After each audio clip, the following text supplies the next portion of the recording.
আমার দেশ পত্রিকার কোটালীপাড়া উপজেলা প্রতিনিধি শেখ জুয়েলের নামে একটি মিথ্যা মামলা দায়ের করা হয়েছে। আমি সর্বপ্রথমে গোপালগঞ্জ জেলা প্রেস ক্লাব এবং গোপালগঞ্জ জেলা সাংবাদিক ইউনিয়নের পক্ষ থেকে এই মিথ্যা হয়রানিমূলক মামলার তীব্র প্রতিবাদ জানাচ্ছি। বিরুদ্ধে গোপালগঞ্জ জেলা সাংবাদিক ইউনিয়ন এবং গোপালগঞ্জ জেলা প্রেস ক্লাব সহ সকল সাংবাদিক মহলের পক্ষ থেকে এই মিথ্যা মামলাকে প্রত্যাহার করে নেবার জন্য বিশেষভাবে অনুরোধ করছি।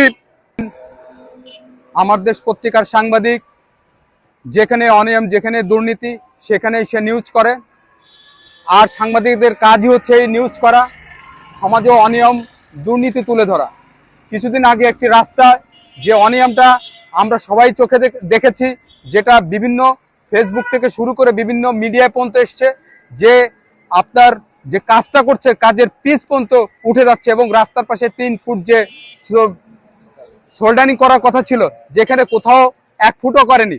এত দুর্নীতি অনিয়মের পর যখন সে এই নিউজটা করলো, তখন তার নিউজের প্রতিবাদ, সে অন্যায়কে অন্যায় স্বীকার না করে এবং তার বিরুদ্ধে যে এলাকাবাসী ইউনো অফিসে আপনার একটা অভিযোগ করেছিল, এই অভিযোগটা পর্যন্ত আমলে নেওয়া হয়নি, বরঞ্চ তার বিরুদ্ধে একটি মামলা করা হয়েছে আদালতে।